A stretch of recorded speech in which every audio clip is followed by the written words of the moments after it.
उत्तर बंगाल में औद्योगिकरण, निवेश बढ़ाने और रोजगार के नए अवसर सृजित करने के उद्देश्य से Bengal chambers of commerce and industry की पहल पर एक महत्वपूर्ण बैठक आयोजित की गई।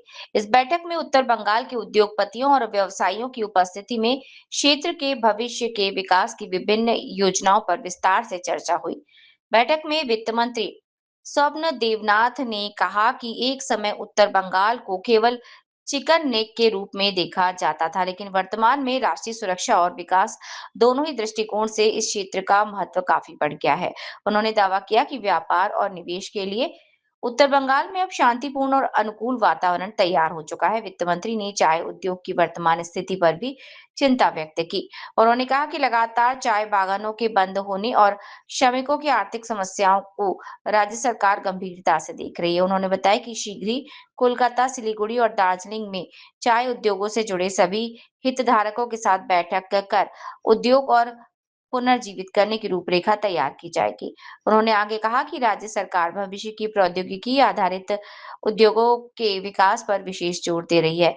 कृत्रिम बुद्धिमत्ता, सेमीकंडक्टर, आधुनिक शिक्षा तथा तकनीकी आधारित उद्योगों में निजी निवेश आकर्षित करने की दिशा में पहल की जा रही है और कई बातें सामने आई।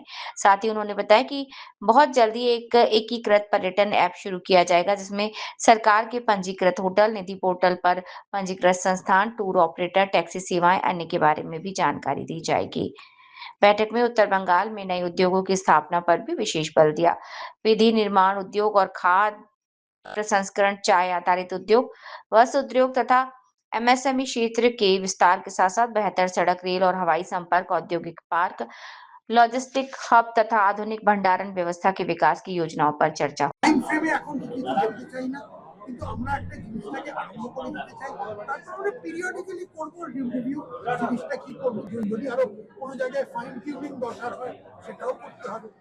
সব দিকেই আমরা দেখুন, যে কথাটা আমি বলছি এটা আমার এই লাস্ট 3 মাসে প্রায় তৃতীয় ভিজিট হলো আমার শিলিগুড়িতে, নর্থ বেঙ্গলে। এখানে প্রায় আসবো প্রতি মাসেই, হয়তো প্রতি মাস বা 2 মাসে অন্তর অন্তর আসবো সব জায়গায়। এটা একটা গুরুত্বপূর্ণ আমাদের কাছে, এটা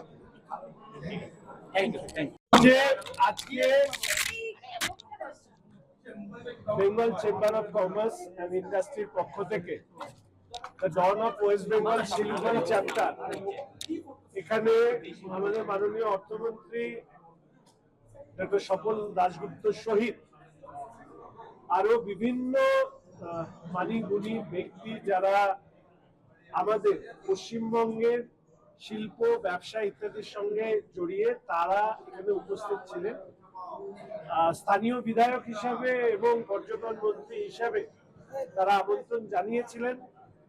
আমি আনন্দিত এই ধরনের একটি উদ্যোগ বিসিসিআই থেকে নেওয়া হয়েছে এবং আমার মনে হয়েছে যে এই সময়কালে যে কথাটি সবথেকে উল্লেখযোগ্য, যে মনোভাবের পরিবর্তন, এবার বাংলায় বিনিয়োগ, তার জন্য রাজ্যের সরকারের যে গত 80 দিন ধরে আমরা যে কাজ করেছি সেই কাজ বিনিয়োগকারীদেরকে উৎসাহিত করেছে।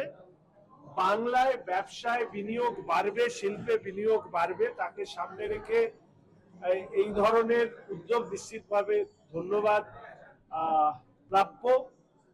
ব্যক্তিগতভাবে আমি আগেও বলেছি যে স্বরাষ্ট্রমন্ত্রী সম্মানীয় অমিত শাহ মহাশয়ের হাত ধরে যে সংকল্পপত্র সংকলিত হয়েছে সেখানে উত্তরবঙ্গ এবং শিলিগুড়িকে গুরুত্ব দেওয়া, পরবর্তীকালে ডক্টর স্বপন দাশগুপ্তের বাজেট ভাষণে সেটা সরকারি ভাষ্যে পরিণত হওয়া এবং তার পরবর্তীকালে বিনিয়োগকারীদের মধ্যে যে উৎসাহ দেখা দিয়েছে, ভবিষ্যতের উত্তরবঙ্গ এবং শিলিগুড়িকে বিনিয়োগের একটা বড় কেন্দ্র হিসেবে তুলে ধরবার ক্ষেত্রে এটা সহযোগিতা করবে।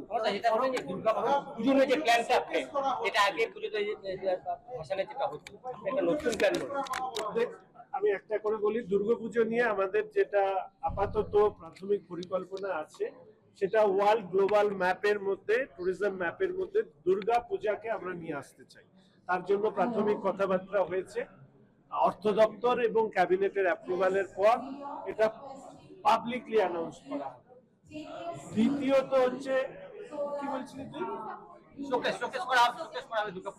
হ্যাঁ, আমি তো ট্যুরিজমকে সামনে রেখে, গ্লোবাল ট্যুরিস্টকে মাথায় রেখে দুর্গাপুজোকে এবার সারা বিশ্বের সামনে পর্যটনের একটা অংশ হিসাবে তুলে ধরা হবে। এটা একটা ডিটেইল প্ল্যানিং হয়েছে। আমাদের এই প্ল্যানিং গুলো যতক্ষণ না ক্যাবিনেট অ্যাপ্রুভাল হচ্ছে ততক্ষণ আমি সাধারণভাবে বলতে চাই না। হয়ে যাওয়ার পরে খুব দ্রুত গ্লোবাল ডেস্টিনেশন আমাদের কেন্দ্রীয় সরকারের প্রকল্প। একটি দার্জিলিং আর আরেকটির জন্য আমরা আবেদন করেছিলাম, তার একটা অ্যাপ্রুভাল বা ভার্বাল অ্যাপ্রুভাল আমাদের দেওয়া হয়েছে। আমরা সুন্দরবনকে প্রাথমিকভাবে টার্গেট করেছি। খড়গপুর আইআইটির সাথে আমাদের একটা প্রাথমিক বৈঠক হয়েছে। আমরা খড়গপুর আইআইটি কে ট্যুরিজম প্রমোশনের ক্ষেত্রে আমরা কাজে লাগাবো। বিশেষ করে আমাদের সব থেকে বড় জায়গা সেটা হচ্ছে ডেটা ব্যাংক তৈরি করব এবং পর্যটকরা কিভাবে পর্যটনের অংশ হিসাবে তারা আসেন এবং কোন কোন ক্ষেত্রে পশ্চিমবঙ্গের পর্যটকদের সংখ্যা বেশি। ধরা যাক আমি যদি উত্তরাখণ্ডের বা হিমাচল প্রদেশের কাউকে দার্জিলিং সেল করতে চাই, আমি করতে পারবো, কিন্তু আমি যদি তাকে মন্দারমণি দেখাতে চাই, আমি যদি তাকে সুন্দরবন দেখাতে চাই, তাহলে কিন্তু আমি তাকে অ্যাট্রাক্ট করতে পারবো। কোন অংশের পর্যটককে কোন বিষয়বস্তু তুলে ধরা হবে তারও একটা ডিটেইল রিসার্চ আমরা করছি। এটা তো যেহেতু সিঙ্গেল উইন্ডো সিস্টেমে এখানে কাজ করার জন্য আমাদের মাননীয় মুখ্যমন্ত্রী বলছেন এবং এখানে আজকে স্বপন দাশগুপ্ত, ডক্টর শঙ্কর ঘোষ সবাই কিন্তু একই কথা বলছেন যে ইন্ডাস্ট্রিয়ালিস্ট যারা আছেন তারা এখানে যদি কাজ করতে চান, তারা ইনভেস্ট করতে চান, দেন ভেরি পজিটিভ একটা বার্তা ওরা দিচ্ছেন যে সিঙ্গেল উইন্ডো সিস্টেমে সব কিছু হবে এবং definitely we are very hopeful that এটা একটা নতুন একটা দিগন্তর উন্মোচন ঘটেছে। এবং আজকের যে বিকশিত বেঙ্গল আমাদের নর্থ বেঙ্গলে হলো, তার জন্য বহু ইন্ডাস্ট্রিয়ালিস্ট যারা ভাবছেন যে এখানে ইনভেস্ট করবেন, শুধু নর্থ বেঙ্গলে নয়, সাউথ বেঙ্গল বা অন্যান্য আমাদের স্টেটে যারা ইনভেস্ট করবেন, তাদের কাছে একটা দে আর ভেরি স্পিরিটেড যে এখানে ঘটবে এবং এখানে কাজ করতে গেলে অনেক সুন্দরভাবে কাজ করা যাবে। এই ধরনের কোনো কিছু প্রবলেম হবে না, ইমিডিয়েটলি সলভ হবে এবং ইমিডিয়েটলি ইনভেস্টমেন্ট ফ্রেন্ডলি একটা ইকোসিস্টেম তৈরি হবে। এটা সবাই যা ভাবছেন।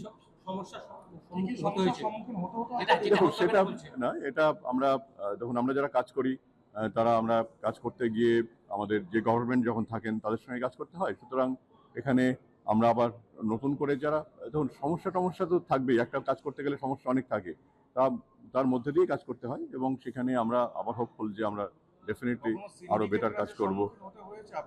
আমাকে সেরকম কিছু হয়নি, কারণ আমি যেখানেই ক্যাম্পাস করেছি তো আমি এডুকেশন নিয়ে কাজ করি। সুতরাং এডুকেশন যেখানেই কাজ করেছি সেখানে এবং মানুষ অ্যাকচুয়ালি এগিয়ে আসেন যখন কোনো এডুকেশন ইনস্টিটিউশন, সেটা স্কুল হোক, কলেজ হোক, ইউনিভার্সিটি হোক, যখন যা কিছু করতে হয় মানুষ নিজেরাই এগিয়ে আসেন এবং সেখানে তারা হেল্প করেন। এখানেও যখন আমরা প্রথম শিলিগুড়ি ইনস্টিটিউট অফ টেকনোলজি করেছি 1999-এ, তখন ওই জায়গাটা তো আপনারা জানেন, ওই শুকনার ওই জায়গাটা কিছুই ছিল না, একটা বাড়িঘরও ছিল না। একটা ওই ডেভেলপ ওটা হওয়ার পরে এত বাড়ি ঘর, হোটেল, হোস্টেলস, এত কিছু তৈরি হয়েছে। সুতরাং আমরা যখন কোনো ক্যাম্পাস তৈরি করি কোনো একটা জায়গাতে, তার সারাউন্ডিংসে প্রচুর কিছু তৈরি হয়ে যায় এবং মানুষের অন্যভাবে জীবিকা উপার্জনের একটা জায়গা হয়। সেখানে অনেক হোস্টেল, ছেলেমেয়েরা হোস্টেলে থাকেন, তাদের জন্য ক্যান্টিন তৈরি হয়, তাদের জন্য ফুড কোর্ট তৈরি হয়, তাদের জন্য অনেক কিছু হয়। সুতরাং আমরা যেখানে কাজ করি না কেন সেখানে একটা কমিউনিটি ডেভেলপ করে যায়। আমরা ফর্মার গভর্নমেন্টের একাধিক বিজনেস সামিট হয়েছে, সেখানে নানান রকম প্রস্তাব এসেছে অনেক হাজার কোটি টাকার ইনভেস্টমেন্ট, কিন্তু সেই অর্থে কিন্তু ইনভেস্টমেন্ট হয়নি। এবার কি মনে হচ্ছে এই গভর্নমেন্টের? হ্যাঁ, ডেফিনেটলি এটা তো হবে এবং দেখুন প্রত্যেকের পলিসি তো অন্যরকম। এখানে যেই গভর্নমেন্ট আমাদের আছেন বেটার পলিসি, কারণ হচ্ছে এটা আমাদের সেন্ট্রাল এবং স্টেট একই গভর্নমেন্ট, সুতরাং একই পলিসিতে চলবেন। এবং আমরা প্রথম মানে জাস্ট এই গভর্নমেন্ট আসার পর থেকেই একটা অন্যরকম সিগন্যাল আমরা পাচ্ছি যে ডু ইট ইমিডিয়েটলি কাজ করতে হবে। আমরাও সেটা চাই যে ইমিডিয়েটলি কাজ করা, এবং কোনো প্রতিবন্ধকতা থাকলে ডেফিনেটলি আমরা জানাবো, লোকাল যে পার্সন রয়েছেন তাকে জানাবো এবং ইমিডিয়েটলি যাতে সলিউশন হয় সেটা তারা নিশ্চয়ই দেখবেন।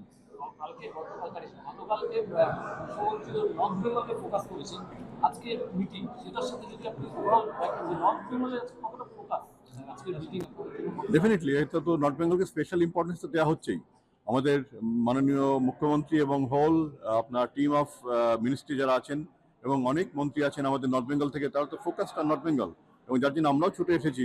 এবং আমি যেহেতু বেঙ্গল চেম্বারের নর্থ বেঙ্গল জোনের চেয়ারম্যান, সুতরাং আমার একটা স্পেশাল ডিউটি আছে, স্পেশাল আমার একটা আছে যেখানে আমরা নর্থ বেঙ্গলে যাতে বেটার কিছু হয়, নর্থ বেঙ্গলে যাতে নতুন ইন্ডাস্ট্রি সেট আপ হয়, তার জন্য ইন্ডাস্ট্রি পিপল যারা আছেন তাদেরকে এনকারেজ করা, তাদেরকে আহ্বান করা, তাদেরকে যে কোনো প্রবলেম হলে গভর্নমেন্টের সঙ্গে লাইজেনিং করা। যদি এখানে কাজ করতে গিয়ে যদি কোনো প্রবলেম ভ্যারাইজ করে, ডেফিনেটলি আমরা মানে ইন্ডাস্ট্রি এবং গভর্নমেন্টের সঙ্গে আমরা লাইজেনিং করব এবং তাদের প্রবলেমটা যদি সলভ করা যায় সেটা আমরা ডেফিনেটলি দেখব। বাধার মুখে তো ইন্ডাস্ট্রি না, এখানে কোনো বাধা নেই। দেখুন, এখানে আগে সবাই উত্তরবঙ্গকে ওই চিকেন স্নেকের দৃষ্টিতে দেখতো। আমরা ওই সমস্যাটা আস্তে আস্তে মেটাবো, মিটিয়ে দিয়েওছি। রাষ্ট্রীয় সুরক্ষাটাকে একদম সামনে রেখে আমরা সামনের দিনে এগিয়ে যাব। আর এমনি কোনো বাধা নেই। এখানে শান্তিপূর্ণ একটা পরিবেশ আছে। এখানে ওই ধরনের সিন্ডিকেট রাজ অতটা এখন দক্ষিণবঙ্গে আছে সেরকমও নেই। সুষ্ঠু পরিবেশের মধ্যেই মানুষ এখানে এসে ব্যবসা করতে পারে, তারা নতুন উদ্যোগ সৃষ্টি করতে পারে। চা শিল্প নিয়ে বলেছেন, দেখুন, চা শিল্প, আমি যে কথাটা বলেছিলাম যে চা শিল্পে একটা বড় সংকট দেখা দিচ্ছে। আমরা যতক্ষণ মানে ফুল ফ্লেজেড ক্রাইসিস হবার আগেই এটার মধ্যে মানুষকে আমরা সতর্ক করে দিতে চাই কি কি করণীয়। অনেকগুলো চা বাগান বন্ধ হয়ে গেছে, অনেক আমরা সেগুলো ওখানকার ওয়ার্কারদের যেসব মানে অর্থনৈতিক যেসব সংকটের মধ্যে ছিল সেগুলোকে মেটানোর জন্য অনেকগুলো পদক্ষেপ নিয়েছি। সেটা হয়তো হয়ে যাবে, কিন্তু সামনের দিকে দেখতে হবে চার যদি গুরুত্বটা কমে যায় বা চায়ের গুরুত্বটাকে বাড়ানোর জন্য কি কি পদক্ষেপ নিতে হবে, সব বিষয়টা আমাদের একটা স্ট্র্যাটেজিক ভাবে জিনিসটাকে চিন্তা করতে হবে। এই জন্য আমি বলেছি সামনের দিনে আমরা একটা এখানকার যে চায়ের যেসব বিভিন্ন স্টেক হোল্ডার তাদের কলকাতায় বা শিলিগুড়িতে বা দার্জিলিং এ যেখানেই হয়, আমরা একটা বসবো, একটা মিটিং করবো যে সামনের দিনে আমরা কোন দিকে আমরা মানে অ্যাজ আ স্টেট গভর্নমেন্ট আমরা কিভাবে চা ইন্ডাস্ট্রিকে সাহায্য করতে পারি। কি শিল্পকে প্রাধান্য দেওয়া হবে উত্তরবঙ্গের ক্ষেত্রে? আমাদের যে আমরা একটা পরিকাঠামো করবো, আমরা একটা সুষ্ঠু পরিবেশ তৈরি করবো, আমরা এমন কতগুলো পলিসিস দেখবো যেটা এখানে কোনো বাধা না থাকে। তারপর আমরাও চাইবো যে মডার্ন ইন্ডাস্ট্রি মানে নতুন যারা টেকনোলজি যেগুলো নিয়ে আছে, যেমন এআই, যেমন আরো ডিপ টেক বা ও ধরনের সেমিকন্ডাক্টর আসামে যেমন করছে, সেটারও একটা যদি করা যায় এডুকেশন আমরা চাইবো এরকম। কিন্তু আলটিমেটলি আমরা পরিবেশটা তৈরি করে দিতে পারি, আমরা পরিকাঠামোটা করে দিতে পারি। তারপরে তো বিভিন্ন ক্ষেত্রে প্রাইভেট ইন্ডাস্ট্রি তারাই তো ইনভেস্ট করবে। আগামী 1 বছর এরকম ইতিহাস নিয়ে অত মাথা ঘামাবো না। যা হয়েছিল বিগত সরকারে সেটা সবাই জানে। আমরা সামনের দিকে যেটা করতে চাই সেটা হচ্ছে যে আমাদের যে অর্থনৈতিক স্ট্র্যাটেজি যেটা আছে তাতে উত্তরবঙ্গের একটা সবথেকে গুরুত্বপূর্ণ স্থান আছে। সাধারণত আগে লোকে উত্তরবঙ্গকে 3টে টি দিয়ে বলতো, টি, টিম্বার অ্যান্ড ট্যুরিজম। সেগুলোও গুরুত্বপূর্ণ, কিন্তু আজকে যে নতুন আরো আধুনিক যেসব ব্যবসা বা আধুনিক উদ্যোগ যেগুলো হচ্ছে সেগুলো নিউটেক, হাইটেক, ডিপ টেক, তিন রকমের, তাছাড়া লজিস্টিক্স, এইগুলো সবগুলো উত্তরবঙ্গে আনার দায়িত্ব আমাদের আছে। আমরা একটা পরিবেশ তৈরি করতে চাই যে পরিবেশে লোকেরা ন্যাচারালি অটোমেটিক রুটেই উত্তরবঙ্গে আসতে চাই। তাছাড়া জমির যে সমস্যাটা আছে দক্ষিণবঙ্গে, সেই সমস্যাটা উত্তরবঙ্গে নেই। এছাড়াও উত্তরবঙ্গের পরিবেশটা খুবই ভালো, ওকে এটা আগে এখানে ছুটি কাটাতে আসতো, এখন আশা করি এখানে থাকতে আসবে, ব্যবসা করতে আসবে, উদ্যোগ তৈরি করার জন্য আসবে। কিন্তু তার জন্যও কতগুলো পরিকাঠামোর জিনিস আমাদের করতে হবে। সেই পরিকাঠামো শুধু রাস্তাঘাট না, এডুকেশনের জন্য, হাউসিং এর জন্য, সেগুলো আমরা দেখতে একটা সুষ্ঠু একটা শহর জলপাইগুড়ি এবং তাছাড়াও তো অন্য জায়গায় এয়ারপোর্ট হচ্ছে, বাংলোরে এয়ারপোর্টটাকে আরো বড় করা, সবই দিক থেকে দেখতে গেলে gateway to the north east যেটা আমরা বলে এসেছি। কিন্তু এটা gateway to the north east কেন, এটা গেটওয়ে টু বেঙ্গলও হতে পারে, দুদিকেই হতে পারে। তো আশা তো আমাদের ইচ্ছা যে সামনের দিনে একদম Uttarbanga will be at the center of all our economic policies. তো এরকম বাধা বা বাধার মুখে পড়তে হবে অ্যাপস লঞ্চ করব এবং আমরা অ্যাগ্রেসিভ মার্কেটিং করব এই অ্যাপসে। সেখানে সমস্ত সরকারের নথিভুক্ত সংস্থা, সে হোটেল হোক, সে যেরকম নিধিতে কেন্দ্রের সরকারের হোটেল রেজিস্ট্রেশন আছে, এর সাথে সাথে tour operator, taxi operator, booking যারা করেন সেই operator, what ever it might be, তাদের আমরা ওই অ্যাপসে নিয়ে আসবো। এবং আমরা পর্যটকদেরকে বলবো যে প্রতারিত যদি না হতে চান তাহলে এদের কাছ থেকে বেছে নিন, আমরা এদের গ্যারেন্টার হিসেবে আমরা থাকবো।